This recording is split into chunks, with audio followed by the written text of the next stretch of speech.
오늘 7월 23일 수요일 성경 말씀은 시편 121편 1절에서 8절 말씀 먼저 묵상하고 우리 함께 기도로 나아가겠습니다. 제가 먼저 하나님의 말씀을 봉독하겠습니다. 내가 산을 향하여 눈을 들리라. 나의 도움이 어디서 올까? 나의 도움은 천지를 지으신 여호와께로다. 여호와께서 너를 실족하지 아니하게 하시며 너를 지키시는 이가 졸지 아니하시리로다. 이스라엘 지키시는 이는 졸지도 아니하시고 주무시지도 아니하시리로다. 여호와는 너를 지키시는 이시라. 여호와께서 내 오른쪽에서 내 그늘이 되시나니 낮의 해가 너를 상하지 아니하게 하시며 밤의 달도 너를 해치지 아니하리로다. 여호와께서 너를 지켜 모든 환난을 면하게 하시며 또 내 영혼을 지키시리로다. 여호와께서 너의 출입을 지금부터 영원까지 지키시리로다. 아멘. 하나님의 말씀입니다. 말씀을 주신 하나님께 감사드립니다. 아멘. 우리 말씀 앞에 기도드리겠습니다. 살아계신 아버지 하나님, 오늘도 저희는 이 새벽에 말씀의 책을 펴고 주님의 음성을 듣습니다.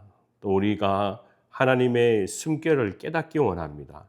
오늘 이 시간 말씀을 통하여 더욱 성령께서 친히 우리에게 감동과 감화로 하나님의 음성을 부으시고 또 우리가 기도해야 할 것을 가르쳐 주시옵소서. 감사드리며 거룩하신 예수님의 이름으로 기도드립니다. 아멘.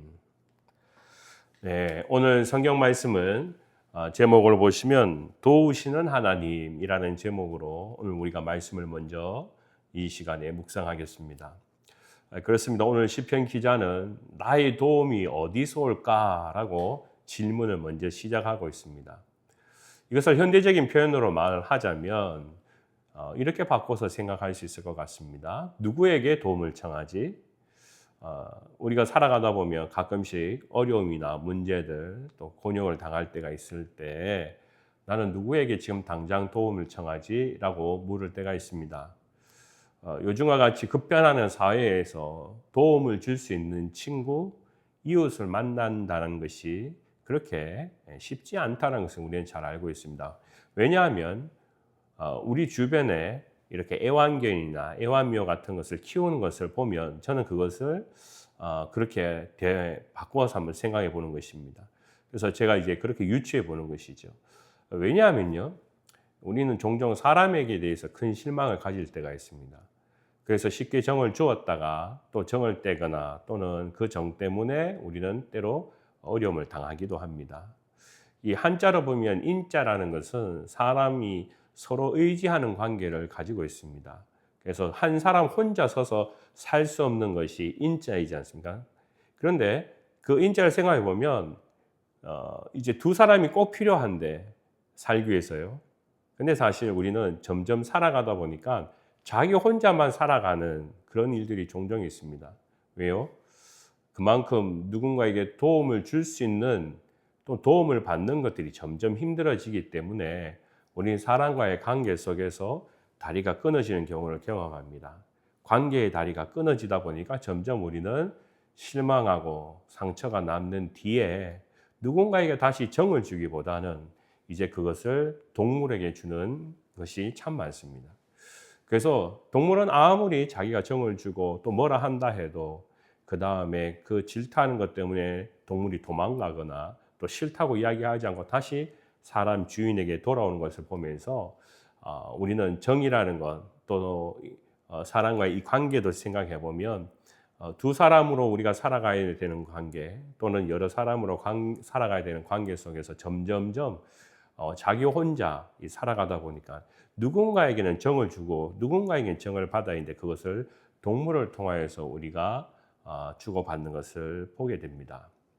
오늘 왜 제가 이런 이야기를 드리느냐? 바로 우리가 사람이 살아가면서 주고받는 것이 여러 가지가 있겠지만 그 중에도 가장 큰 것이 바로 도움이라는 것을 우리는 쉽게 이야기할 수 있습니다. 그래서 2절 말씀에 오늘 말씀에도 보면 시편 기자는 이 도움에 관하여서 분명히 잊지 않는 것이 있습니다. 저도 여러분도 이 새벽에 이 말씀을 꼭 기억하고 우리 마음속에 다시 되새기면서 외웠으면 좋겠습니다. 이렇습니다. 나의 도움은 천지를 지으신 여호와께로소로다. 나의 도움은 천지를 지으신 여호와께로소이다. 이것은 우리 그리스도인들이 오늘 이 새벽에도 분명히 기도해야 되는 이유를 드러내는 그런 말씀이기도 합니다. 우리는 때때로 사람과의 관계가 힘들어져서 누가 나를 도와주지라고 이야기했을 때 주변에 아무런 사람이 없다고 우리가 이야기할 때 그리스도인만큼은 우리의 관계는 하나님께 도움을 항상 구하고 하나님을 의지하는 존재여야 된다는 것을 오늘 이 성경 말씀 우리에게 분명히 가르쳐 주고 있습니다. 그래서 저도 여러분들도 세상 사람들은 사람에 따라서 관계가 끊어지고 도움이 원천히 끊어져 버릴지 몰라도 하나님은 유일한 우리의 변하지 않는 도우심이라는 것을 오늘 이 시편 기자는 이것을 하나님 앞에 고백하고 있다는 것, 이 새벽에 기도하고 있다는 것에 대해서 저와 여러분들이 힘을 얻기를 주님의 이름으로 간절히 축원합니다. 제가 어제 병원 근무를 하면서 85세 된 백인 노인을 한 분을 만나게 되었습니다. 이 노인은 만나기 전에 이렇게 잠깐 사정을 듣고 병실에 가게 되었는데요. 만났을 때 눈물이 얼마나 많이 나는지, 그래서 눈물이 계속 눈에 고여 있었고 눈물을 닦는 티슈가 옆에 계속 있었던 것을 제가 보게 되었습니다. 그래서 저도 궁금증이 생겼습니다. 이 노인이 왜 이렇게 자꾸 우는지, 그래서 그 이유를 알고 싶어서 또 그와 이야기를 나누면서 대화를 하면서 듣게 되었습니다. 노인은 한 10년 전에 중풍이 첫 번째로 찾아왔습니다. 그래서 하체를 쓸 수 없을 정도였습니다. 그래서 늘 아내가 자신의 손과 발이 되어서 또 다리가 되어서 도와줬습니다. 그래서 야외에서 이제 아내의 도움을 통해서 야외 바깥 생활도 하고 구경도 하고 이렇게 했었습니다. 근데 이제 아내도 체력이 떨어지고 하니까 흑인 중년 부인을 한 사람을 고용해 가지고 부부를 돕는 그런 역할을 했었습니다. 근데 올해 1월에 이 아내가 죽게 되었습니다. 그리고 몇 달 뒤에 이 돌봄을 베풀었던 사람이 이제 중풍에 걸려서 더 이상 자기를 돌봐줄 수 없는 그런 상황이 되었습니다. 심지어 이 사람은 두 부부로 살아가면서 가족을 가지고 있지 않았습니다. 자녀도 없었습니다. 그러다 보니까 이 중풍에 걸려서 누워있는 이 할아버지를 도와줄 사람이 이제 전혀 없게 된 것을 본인이 알게 되었습니다. 그래서 자기 혼자 밥을 먹는 것도 못하지요. 화장실 가는 것도 못하지요. 그런데 이제 두 번째 중풍이 또 걸리게 되어서 이제 병원에 와서 지금 치료를 받고 있는 그런 상황이었습니다. 노인이 저를 만나고 난 뒤에 하는 말이 무엇이냐면 나를 죽게 해달라고 한 그런 처절한 절규였습니다. 왜냐하면 지금까지 누군가 도움을 줄 사람이 있었고 아내가 있었고 배단이라는 사람이 있었는데 이제 지금 자기 나이가 85세가 되었지만 이 누워있는 이 사람을 도와줄 사람이 아무도 없다는 것을 자기가 알기에 이렇게 내가 살아서 뭐 하겠느냐라는 것이 호소였습니다. 근데 그가 그 다음에 저에게 하는 말이 있었습니다. 저는 굉장히 이 말에 놀랐는데요. 뭐냐면은 나는 한평생 지금까지 살아오면서 하나님을 절대 믿지 않았다고 이야기합니다.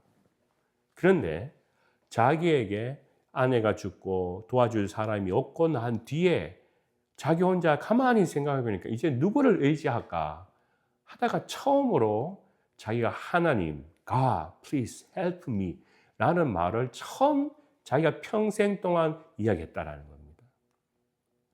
그는 이야기합니다. 자기는 지금까지 무신론자로 살았다고요. 그런데 이제 인생의 마지막 시간쯤 되어서 생각해 보니까 아무도 자기를 도와줄 사람이 없다는 것을 통하여서 이제는 내가 하나님이라도 붙잡고 살아야겠다라는 마음에 하나님, 나를 도와주세요.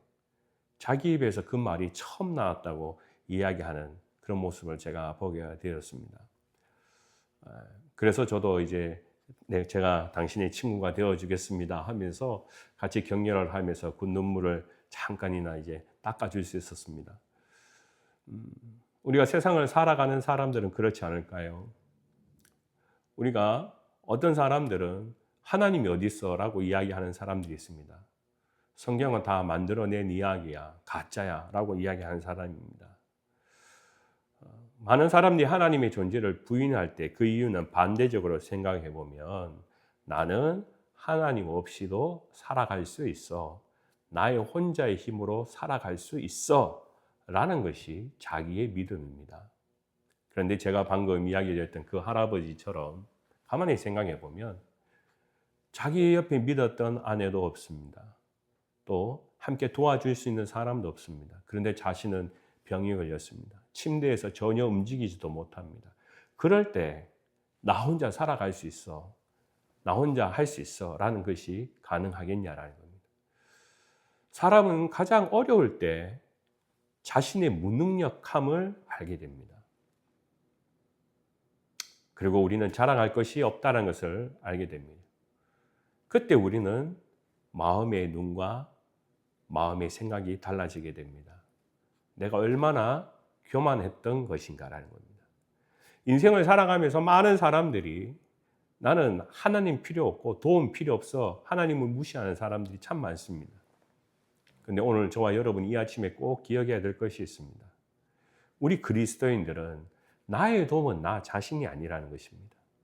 우리는 오늘 성경 말씀에 기록된 것처럼 이 천지를 지으신 하나님께 도움을 요청합니다. 오늘 말씀 마지막에 보면 우리에게 이런 공고의 말씀을 하시지요. 여호와께서 너를 지켜 모든 환난을 면하게 하시며 내 영혼을 지키시리로다. 여호와께서 너의 출입을 지금부터 영원까지 지키시리로다. 아멘. 저와 여러분들은 오늘 우리는 분명합니다. 오늘 우리가 기도할 때 누구에게 도움을 청할 것인가? 바로 그것은 저와 여러분에게 살아있는 하나님이십니다. 이 천지를 지으신 하나님이십니다. 그럴 때 하나님은 우리의 어떤 상황에서도 환난을 면케하시고 우리의 출입을 지금부터 영원까지 지키심으로 우리의 마음이 외롭거나 또 괴롭거나 또 우리가 우리 사람의 힘으로 정말 모든 것을 할 수 있었다고 생각했던 그 교만도 내려지게 된다는 것을 우리는 경험하게 됩니다. 오늘 저와 여러분 더욱 나의 도움은 여호와께로다. 오늘 이 시간 더욱 주님의 음성 앞에 저와 여러분이 기도함으로 이 하루가 복된 시간 되시길 주님의 이름으로 축원합니다. 기도하겠습니다. 하나님, 오늘도 이 시간 우리를 지으시고 만드신 하나님께서 더욱 우리의 힘이 되시고 도와주시기를 기도하고 합니다. 우리가 가지고 있는 고민과 염려와 어려운 문제들 가운데 기도할 때마다 이 세상의 사람이 아닌 오직 하나님의 힘을 얻어서 도우심을 의지함으로 우리가 더욱 앞으로 전진할 수 있는 믿음의 일꾼들 다 되게 하여 주시옵소서. 오늘 이 하루도 우리 모든 성도들 어느 곳에 있던 주님께서 지키시고 안위하여 주시기를 간절히 기도하고 나오며 모든 걸 살아계신 예수님의 이름으로 기도드립니다. 아멘.